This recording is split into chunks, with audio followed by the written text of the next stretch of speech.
So across Idaho, the caucus was held for the Republican Party. And we have been talking with Dorothy Moon, with others that have come onto the program about how we got into this situation, and just so everybody's clear,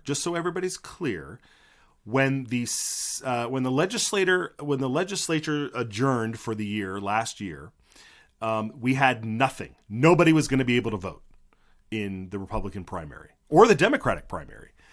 There was no primary. It was done. Everybody was disenfranchised. With a stroke of a pen, Governor Little said nobody can vote for a presidential nominee after he signed that bill. He didn't have to sign it. He could have not signed it, and we would have had our traditional primaries in March. But he signed it, and then everybody was disenfranchised, whether you were a deployed military person, whether you were disabled, whether you were stuck under a tree, whatever it was, you were not able to vote at all, by mail, in person, early, whatever. It was not going to happen. Then the Idaho GOP, for them, stepped up and built out a caucus in order to save the day. And that day was on Saturday. With me today right now is Gem State Chronicle. Brian Almon joins the program live from the Capitol, I believe. He was in there watching the Defend the Guard Act vote. But he covered the caucus well. You have to read his write-up on the caucus that he released. But Brian, welcome to the program.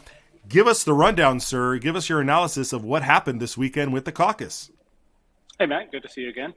I'll probably have a full, recap coming up soon. But obviously, this has been in the works for a while. It's been a year since the legislature got rid of the primary, and the party has been debating what to do. Finally, in October, they passed the deadline for the legislature to reconvene and fix it. So, the caucus was a go. The RNC said, go for it. And they've been planning for 6 months. And for an event that was thrown together in 6 months, that was, I thought it went really well. I was a caucus captain in Eagle at a fairly small location. We had 5 precincts at an elementary school, and it went really well. We had probably 150 people, maybe 200, who were there right at noon. They were excited to be there. We did our opening ceremonies and then opened up the polls, and they went in, cast their ballots. Obviously, like all the other precincts, we went for Trump. It was a really smooth event. There were no hiccups in our location. There were 341 people who checked in, and we counted 341 ballots on the other side. So, amazing. Nothing crazy happened. The tabulation was, out in the open. We had one of our state representatives and one of our city council members were in charge of counting, and we invited anyone who wanted to come watch, and several people did.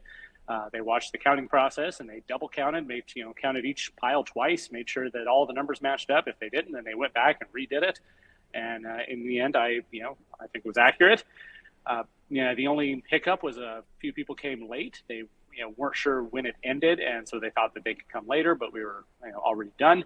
But that's the way a caucus works. I was talking to someone the other day, and they pointed out that if you have a baseball game or a church service and there's a certain start time, that's you want to be there when it starts, because if you come 3 hours later, it might be done. And that's just educating people on the difference between a caucus and a primary election. But again, I thought it went really well. We didn't have any problems where I was, and I heard the same thing from a lot of other places. Yeah, there was definitely I guess you could say, like you describe your caucus location as being about double what we had. We had about 74 people cast ballots at our location, my personal location. But there was places in Ada County that had like hundreds, if not thousands of people show up. Is that correct? It's true. It just depends on what the locations were. In mine, it was an elementary school serving 5 precincts.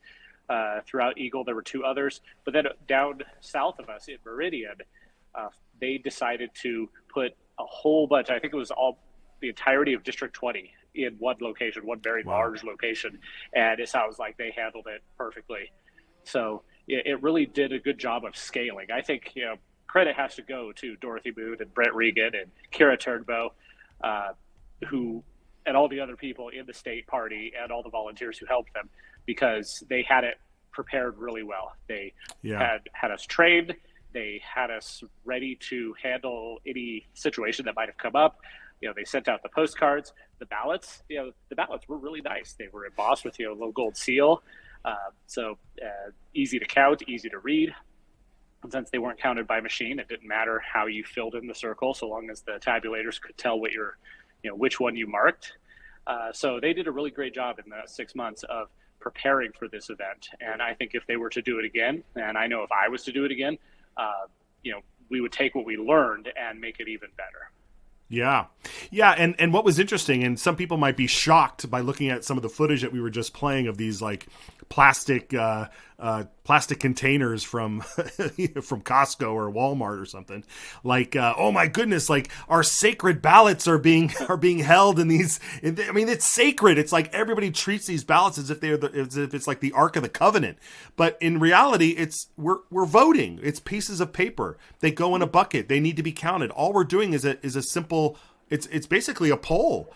It's like, hey, what does everybody think? If you're all here, what do we all think? And it doesn't take much sophistication to ask people to write down their choices on a piece of paper and then count them at the end. It was such a stark contrast to where we've come along now, where we have computers and we're doing all the counting at a central location, and we have to re-verify and upload and do a Starlink with this and get the results over here, and we're tabulating as we're going along, 20% in, 30% in, 40% in.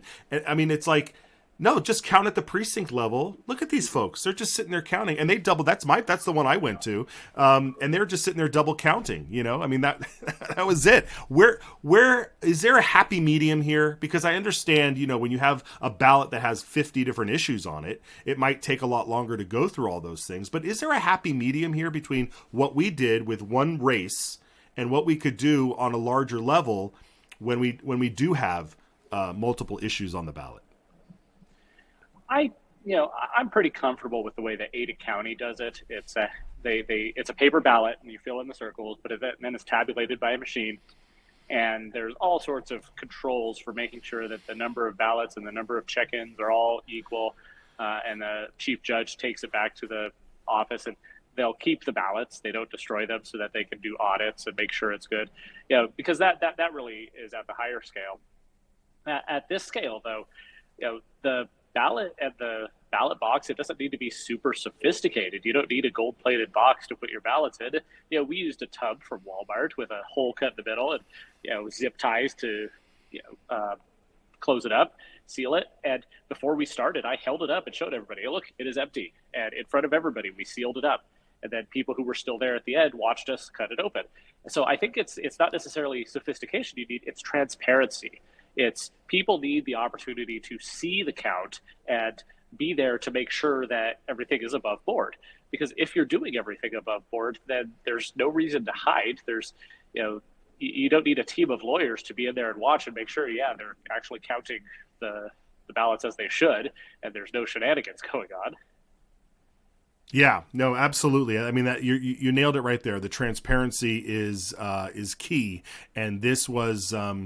Again, for as small of a race as that it really came down to two people, even though some other folks got some votes that had pulled out of the race. Yeah, we had one voter for Ryan Binkley at our location. Very, very good. I think we had two for DeSantis at my location. But it really just comes down to transparency. And so, all right. Well, we look forward to your full. I know you put out some preliminary observations on your website, but we'll look forward to a full wrap up and addressing some of the issues that people brought up. Look, I mean, your analogy between the caucus and like a baseball game is like the time. It starts at 11, so show up at 11. Or for us, it started for noon for you, right. But that was the start time, so show up. And I get it, some people are not paying attention all the time and all that, but you know what? That's on you. I mean, there are plenty. I mean, I saw a lot of people show up, so apparently they got the memo. So if you're not getting the memo, there's plenty of places to sign up to get the memo. One of them is the Gem State Chronicle. The other is to tune into Idaho Signal. The other is to sign up if you're a hardcore Republican, sign up at the Idaho GOP for their newsletter. Like, pay attention. I'm sorry. I just like I have some sympathy, but I also you need to give a little too. And so that's my call out to everybody else who felt like they got the shaft yesterday by showing up at 5 minutes before 8:00 when the polls normally close. Where is everybody? Yeah, I wrote on my every Sunday I do a little devotional piece on the Chronicle, and I wrote about how maybe life is too convenient nowadays. We expect to be able to vote from the comfort of our home and just drop the ballot in the mailbox.